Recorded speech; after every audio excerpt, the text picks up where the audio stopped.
भगवते वासुदेवाय नमो नरान् पुराण पुरुषोत्तमाय नमो नमः वसुदेवसुतं देवं कंसचारूढमर्दनं देवकी परमानंदं कृष्णं वंदे जगद्गुरुं।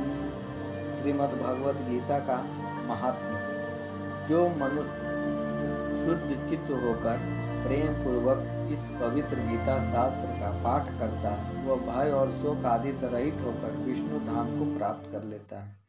जो मनुष्य सदा गीता का पाठ करने वाला है तथा प्राणायाम में तत्पर रहता है उसके इस जन्म और पूर्व जन्म में किए हुए समस्त पाप निसंदेह नष्ट हो जाते हैं। जल में प्रतिदिन किया हुआ स्नान मनुष्य का केवल शारीरिक मल का नाश करता है, परंतु गीता ज्ञान रूप जल में एक बार भी किया हुआ स्नान संसार मल को नष्ट कर देने वाला है। जो साक्षात कमलनाथ भगवान विष्णु के मुख कमल से प्रकट हुई है उस गीता का भली भांति गान करना चाहिए। अन्य शास्त्रों के विस्तार से क्या प्रयोजन है। जो महाभारत का अमृतमय सार है तथा जो भगवान श्री कृष्ण के मुख से प्रकट हुआ है उस गीता रूप गंगा जल को पी लेने पर पुनः इस संसार में जन्म नहीं लेना पड़ता। संपूर्ण उपनसीदे गौ के समान है। गोपाल नंदन श्री कृष्ण डूबने वाले हैं, अर्जुन बछड़ा है तथा महान गीता मृत की उस गौ का दुग्ध है और शुद्ध बुद्धि वाला श्रेष्ठ मनुष्य इसका भोक्ता है। देवकी नंदन भगवान श्री कृष्ण का यह कहा हुआ गीता शास्त्र ही एकमात्र उत्तम शास्त्र है। भगवान देवकी नंदन ही एकमात्र महान देवता है। उनके नाम ही एकमात्र मंत्र है और उन भगवान की सेवा ही एकमात्र कर्तव्य कर्म है। जय जय श्री कृष्ण है। वास्तव में श्रीमद् भगवद गीता का महात्म्य वाणी द्वारा वर्णन करने के लिए किसी की भी सामर्थ्य नहीं है, क्योंकि यह एक परम रहस्यमय ग्रंथ है। इसमें संपूर्ण वेदों का सार संग्रह किया गया है। इसकी संस्कृति इतनी सुंदर और सरल है कि थोड़ा अभ्यास करने से मनुष्य उसको सहज ही समझ सकता है, परंतु इसका आस इतना गंभीर है कि आजीवन निरंतर अभ्यास करते रहने पर भी उसका अंत नहीं आता। प्रतिदिन नए नए भाव उत्पन्न होते रहते हैं। इससे यह सदैव नवीन बना रहता है। एकाग्र चित्र होकर श्रद्धा भक्ति से विचार करने से इसके पद पद में परम रहस्यमय भरा हुआ प्रतीत होता है। भगवान के गुण, प्रभाव और मर्म का वर्णन जिस प्रकार इस गीता शास्त्र में किया गया है वह अन्य ग्रंथों में मिलना कठिन है, क्योंकि प्राय ग्रंथों में कुछ न कुछ सांसारिक विषय मिला रहता है। भगवान ने श्रीमद् भगवद गीता रूप एक ऐसा अनुपम में शास्त्र कहा है जिसमें एक भी शब्द संदेश से खाली नहीं है।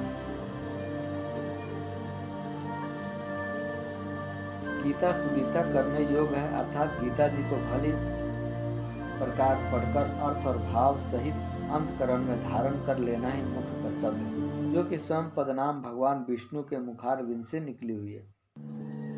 गीता शास्त्र में मनुष्य का अधिकार है, चाहे वह किसी भी वर्ण आश्रम में स्थित हो, परंतु भगवान ने श्रद्धालु और भक्ति युक्त अवश्य होना चाहिए, क्योंकि भगवान ने अपने भक्तों में इसके प्रचार करने की आज्ञा दी है तथा यह भी कहा है कि स्त्री, वैश्य, शूद्र और पाप योनि भी मेरे प्राण होकर परम गति को प्राप्त होते हैं। अपने अपने स्वाभाविक कर्मों द्वारा मेरी पूजा करके मनुष्य परम सिद्धि को प्राप्त होते हैं। इन सब पर विचार करने से यही ज्ञात होता है कि परमात्मा की प्राप्ति में सभी का अधिकार है, परंतु उक्त विषय के मर्म को न समझने के कारण बहुत से मनुष्य जिन्होंने श्री गीता जी का केवल नाम मात्र ही सुना है कह दिया करते हैं कि गीता तो केवल सन्यासियों के लिए है। वे अपने बालकों को भी इस भय से श्री गीता जी का अभ्यास नहीं कराते कि गीता के ज्ञान से कदाचित लड़का घर छोड़कर सन्यासी न हो जाए, परंतु उनको विचार करना चाहिए